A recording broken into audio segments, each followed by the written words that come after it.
Good afternoon, everyone.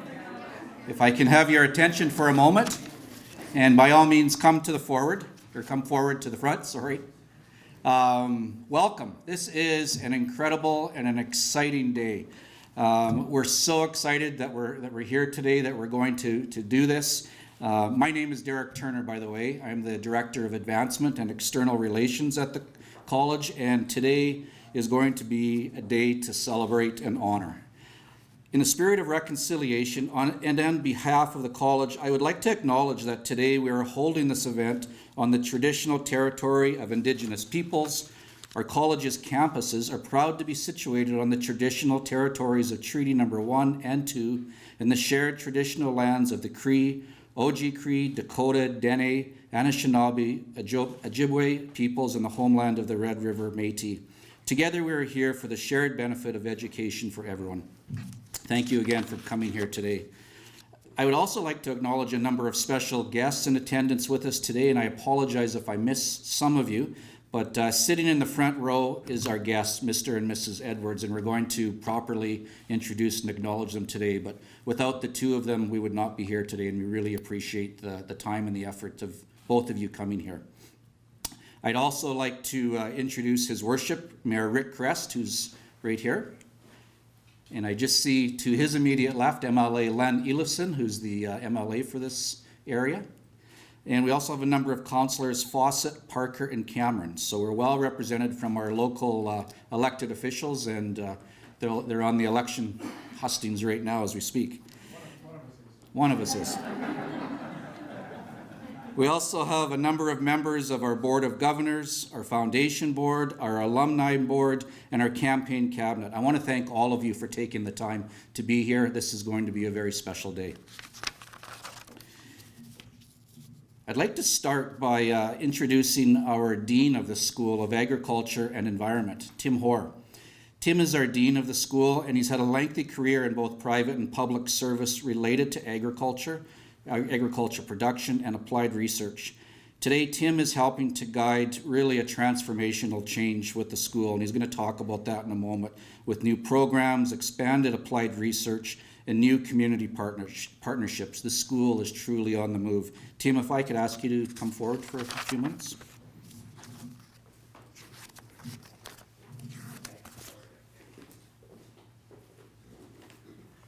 Thanks, Derek. And just briefly, I just want to let everyone know I joined the college about 3 years ago, and as Derek said, I came into the role as Dean of the School of Agriculture and Environment. And I really came to the college because of its focus on agriculture and the environment. You know, since arriving, we've been on a tremendous journey, which started with just under 300 graduates.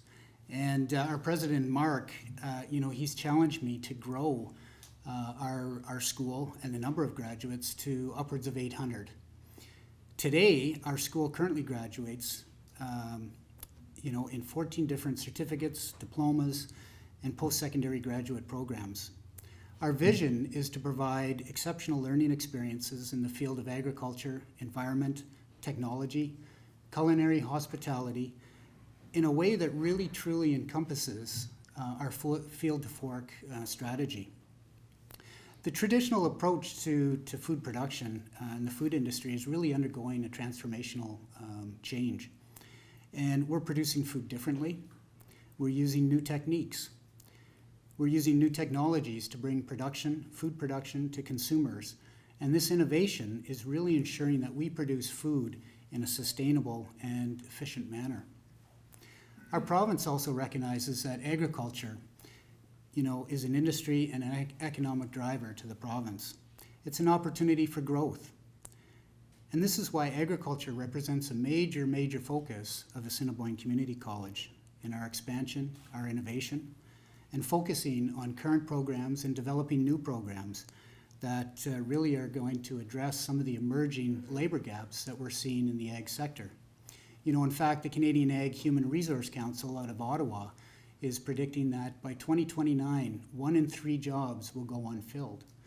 And it's a crucial role for us as a college to address this challenge. We're seeing unprecedented growth and investment from the private sector. And long-standing companies like the WGI Group, along with new companies, are investing in agriculture and investing in the sector. You know, investments also happening at the farm gate level when we see, you know, the expansion, whether it's in hogs or grain companies and farmers out in rural Manitoba.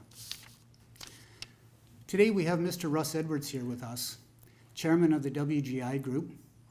Russ is a decades-long leader in shaping Manitoba and Canada's ag sector and competitiveness around the globe. I'm sure in Russ's time he has seen transformation in this incredibly fast-paced environment. But one thing that continues to be a challenge, and that's the need for skilled labor. Because of that need, our position as Manitoba's Ag College, we know that we have an opportunity to contribute to filling the labor gap through the establishment of the Prairie Innovation Center. The center will offer modern classrooms, labs with state-of-the-art technology, applied research space, and partner collaboration zone where industry and academia can come together and have dialogue and discuss the issues of the day. With this center, our plans are really to triple the amount of graduates in ag and in ag-adjacent programming from, as I mentioned, just under 300 to upwards of 800 graduates a year. New programs being developed right now are food science technology, chemical engineering technology, and mechatronics. Building on our foundation of ag and environment programs, as well as new programs developed in conjunction with industry, will help to fill some of that forecasted labor gap. It's an exciting time for our college. It's an exciting time for advancing, growing, and innovating within our School of Ag and Environment. And I'm thrilled to be a part of today's event as we share more great news with everyone in this room with respect to you on this front. So thank you.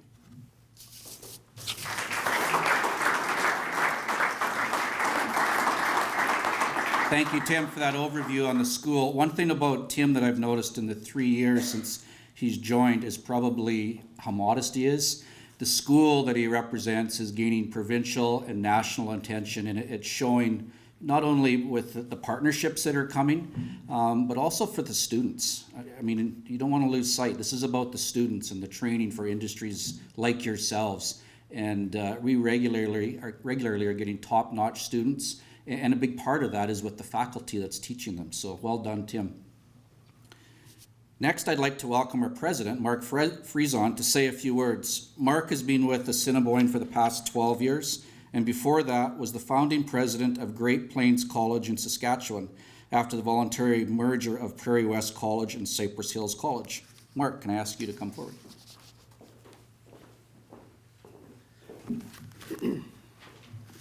I think Derek put his finger on it when he talked about Tim being modest. I think that's the theme for today, is about successful but humble. And I think we'll hear a lot about that about Mr. Edwards, but I think it's also true in terms of Assiniboine's character as an institution, and certainly for Tim's school, right?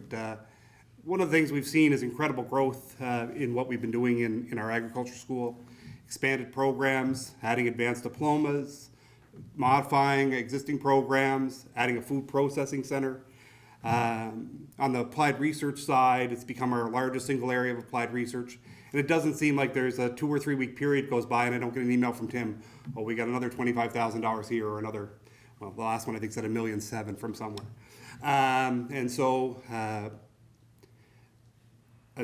So he's really built a reputation that's led to investment from Proteins Industries Canada in partnership with Roquette to build some of the programs at the Prairie Innovation Center. So the work that his faculty have been doing to drive some of these innovations, the work that Tim and his team have been doing as well, it's really built a lot of momentum for the school. You know, Tim talked a little bit about the Prairie Innovation Center, and obviously as part of our Ag Belongs Here agricultural campaign, the Prairie Innovation Center has been a focus of that, and drawn lots of enthusiasm and from many people in this room, right? Tim Clausen's here from Sunrise. They were one of the early donors that we announced.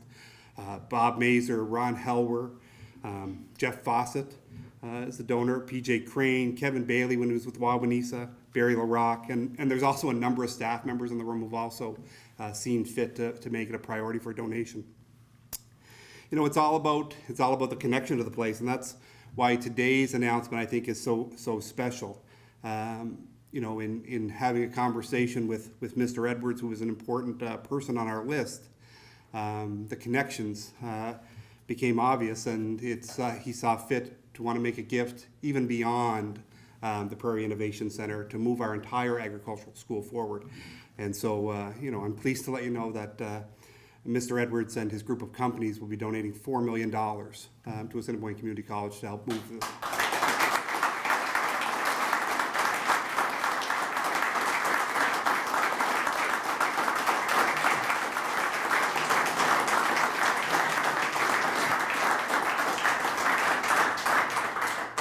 As Derek said, I've been here for 12 years. I think it was probably 11 years ago I was at my first foundation dinner. I was seated somewhere about where Danielle is, with Sean Lepper.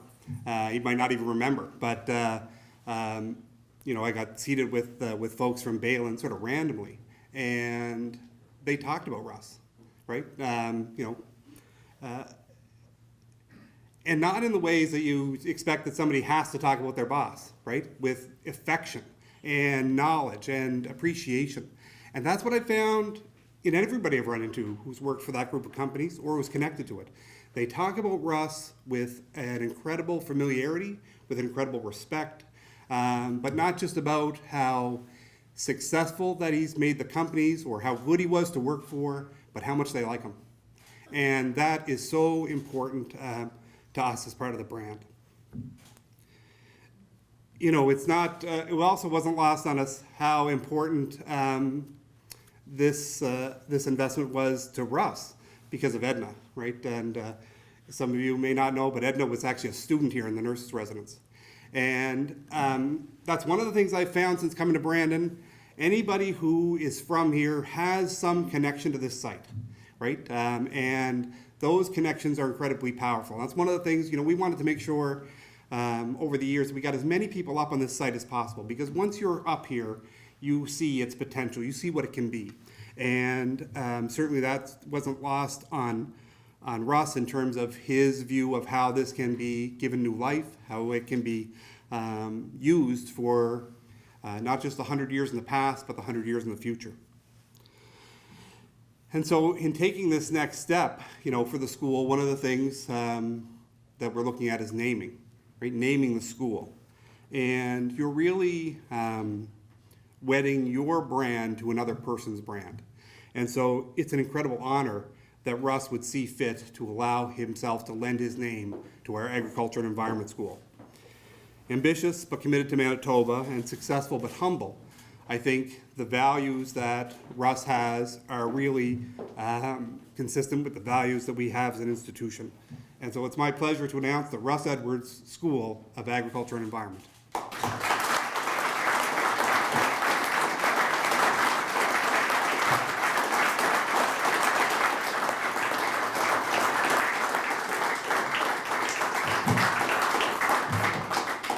And with that, I'll hand it back to Derek. Wow. I was excited all weekend. In fact, Mark and Danielle and I came into the office yesterday and talked about it and talked about how special this was going to be, and it really is. Thank you. I keep saying, everyone says, well, it's Russ and Edna. No, it's not. Mr. and Mrs. Edwards, thank you so much. This is so powerful. It's not every day that I get to MC something like this, and it's a big deal for me as well. So before I ask Mr. Edwards to come forward and speak, I would like to take time to introduce the person that's helping to make this possible. As I said, I had the opportunity to meet Mr. Edwards and many of his team members earlier this spring. And a few things that struck me right away, I was in the presence of greatness, and I truly mean that. There's probably 3 people in my entire career that when I get to be with them, I just sit and listen because the knowledge that they have, and he's definitely one of them. And I was also listening to someone that continues to push forward and achieve great things. Mr. Edwards is not retired by any stretch of the imagination. He continues to push forward. And that day when he came, we were touring around the grounds before we met right here in this building.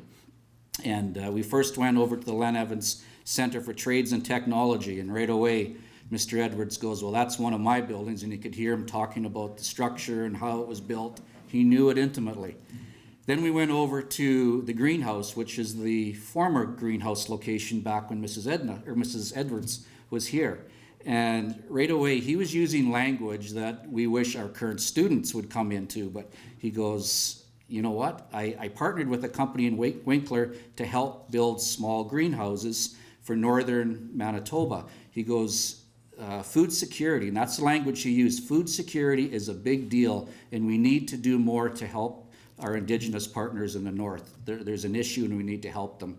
How impressive is that with someone that's 89 years old to recognize and actually do something in that area? And then we were sitting in here, we're talking about different programs, and we started to talk about another program in the school, which was civil technology. And we talked about the student doing design work and drainage. And right away, Mr. Edwards leaned over to his president, Paul Cunningham. We got to meet that student. And then he goes, you know, tile drainage is a big piece of what we do in our business too. So I don't know if we've made that happen yet, but that whole meeting was, wow, there's another connection point. And it just left me feeling very privileged to be here that day. And then at the start of the meeting, when he came into the building and he was talking to someone, and I remember saying to him, boy, you don't get any rest. You're always busy. And he goes, no, that's my wife, Edna. I just wanted to let her know that I'm here. And she used to live here, you know. So then she told me the story, and I said, well, do you think she remembers what room it was? And sure enough, she does, or she did. And we went up that day, and we actually were able to see the room for the first time. So it was so cool. So with that, I want to be a little bit more formal in how I introduce Mr. Edwards. So when Russ Edwards took his first step into the business of manufacturing steel products some 46 years ago, it was with he and 6 employees. Today, Edwards serves as the chairman of Westman Group Incorporated, WGI, with its 2,000 employees in 79 locations across North America. Mr. Edwards, now 89 years old, is proof that hard work, quality workmanship, and an enduring trust and respect for employees is the path to longevity and prosperity in the corporate world. WGI companies, Balin, Armtech, Meridian, Artspan, and Westman Steel are deeply rooted in the agricultural industry and manufacturing a variety of storage options for grain, seed, fertilizer, and fuel, as well as seed tenders, grain augers, and conveyors for ag and industrial use. You see the connections? Edwards is particularly proud of Armtech's work in developing Big O high-density polyethylene tubing and pipe. It's a state-of-the-art manufacturing equipment used in fields for ag drainage, among other environments. Today, he and his wife Edna have become a force with their philanthropic donations. Through WGI Westman, they have supported so many charitable initiatives like today, including St. Boniface Research Center, a new cardiac MRI, countless charity organizations such as Alzheimer's, cancer care, MS, and diabetes, among others. And most recently, another $1 million donation towards the Winkler, I'm losing my voice, the Winkler Recreation Center, which is now the Meridian Exhibition Center. With that, and my voice gone, I'm going to call on Mr. Edwards to come forward.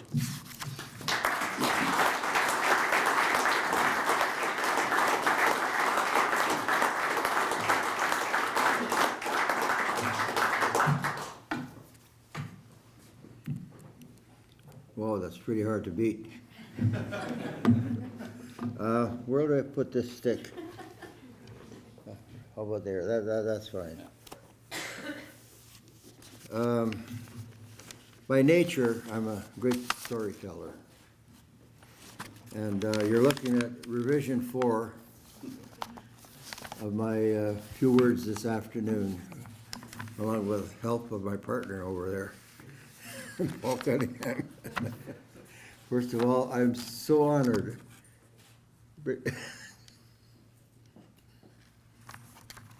Brings tears to my eyes.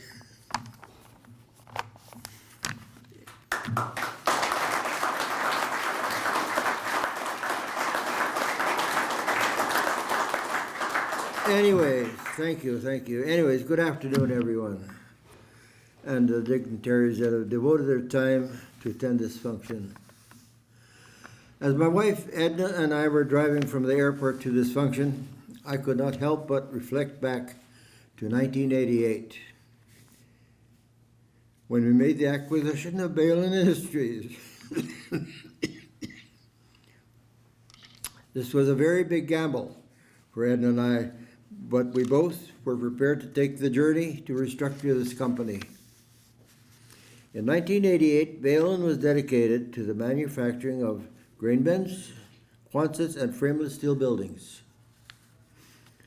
Since our company was in like business, this Balin was a perfect fit.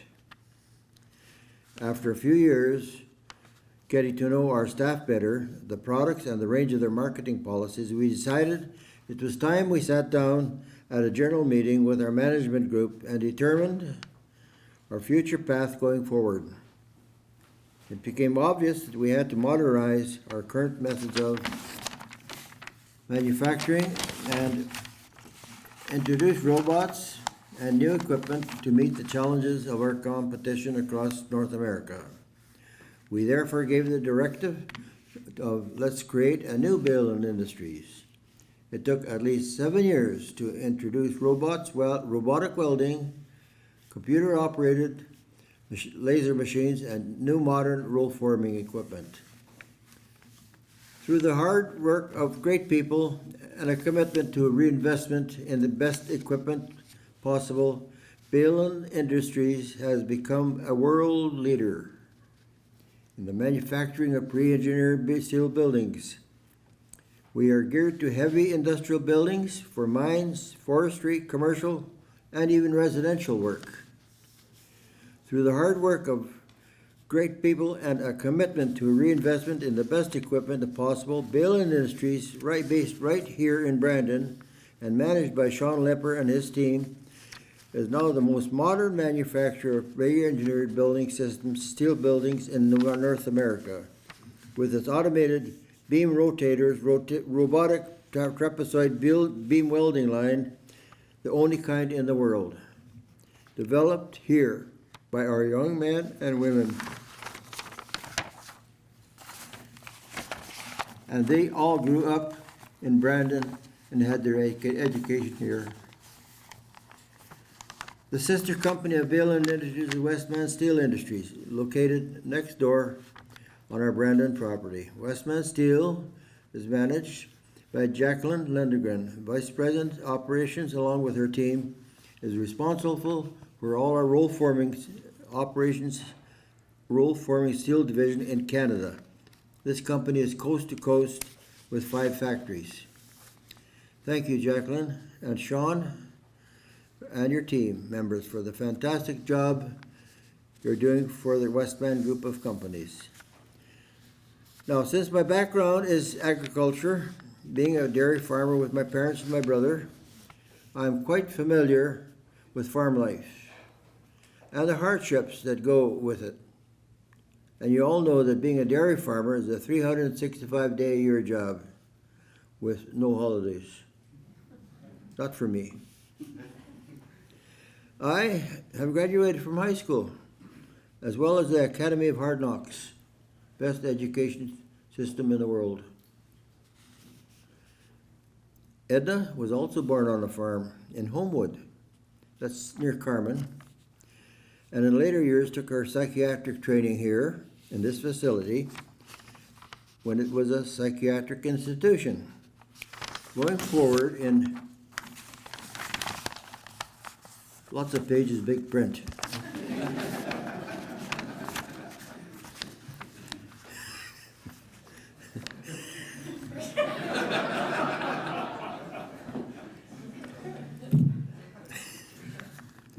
Going forward, she graduated with an RN nursing degree and worked for 37 years as a professional nurse to her retirement in 1987. What a gal.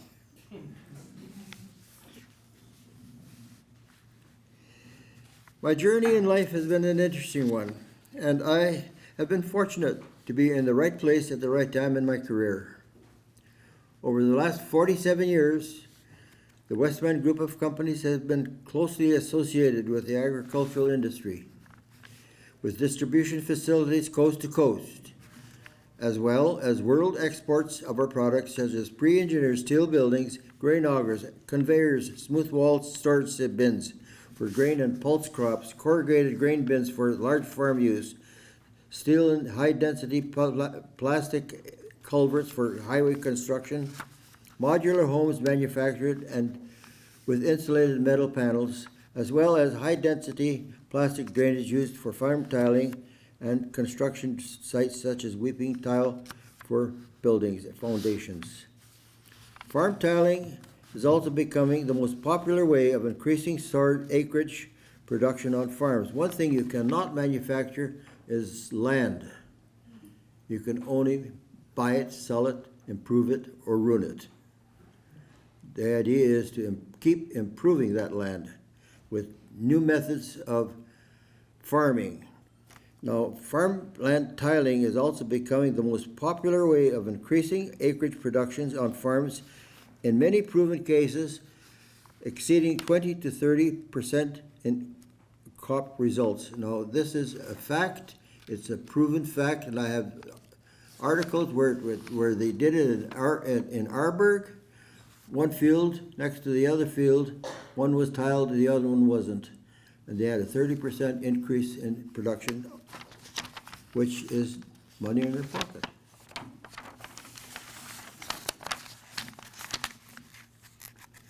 Going forward, in my opinion, our world will be changing with the climate challenges that, there we go. With the climate challenges we're having, and underdeveloped countries will become more and more dependent on countries like Canada to produce more grain from the fertile soils that we have. We must be ready to meet that challenge, and in order to meet that challenge, we must continually innovate our methods of farming to increase production with existing acreage. Therefore, it is essential that our young people who are interested in a professional farming career have the opportunity to study, learn all the latest information in the agricultural industry in this college. In closing, I wish to thank Paul Cunningham, our CEO and President of the Westman Group of Companies. Paul, please stand up. Please, please.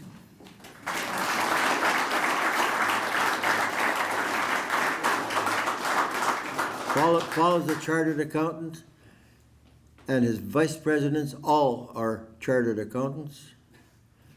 11 of them. No, 9 of them. 9? 9, and six are here today.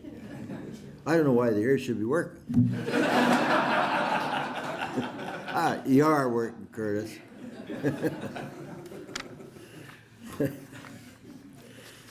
Together, our family, we are proud to represent over 2,000 employees who are very dedicated to our company and who all contributed with their efforts to enable us to make this $4 million donation to the college. Thank you very, very much.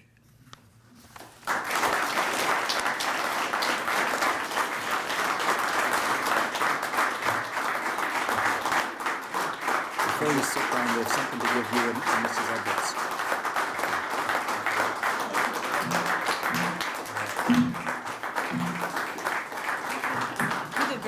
Before they sit down, we took the liberty of producing the very first set of jackets with the Russ Edwards School of Agriculture. Oh my Environment.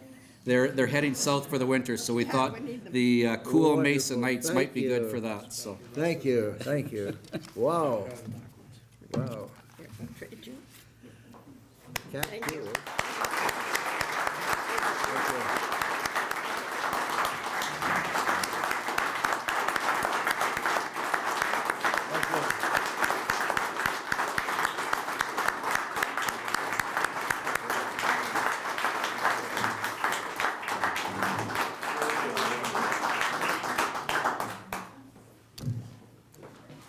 wasn't that fantastic? That's incredible and so well deserving. The two of you are a force, and we're so appreciative that you were both here today and share in this together. So thank you for coming. Thank you for your donation. there are going to be hundreds and hundreds of students that graduate that will be alumnus. That's also where I work, alumni of the Russ Edwards School of Agriculture, and we look forward to that for decades to come. So thanks again. That concludes the formal part of our agenda. Thanks again for coming. Thank you to all the speakers. We are going to have a reception over in the room next to us. It's where the nurses at one time used to have their meals when they used to live here. So today we're going to have alcohol. I don't think there'll be that, and non-alcohol and snacks. So we invite everyone to come over. It's in the Great Grey Owl restaurant. If there's anybody here from the media, we'll stick around here and those folks can ask any questions before we head over to the other area. Again, thank you very much for coming today.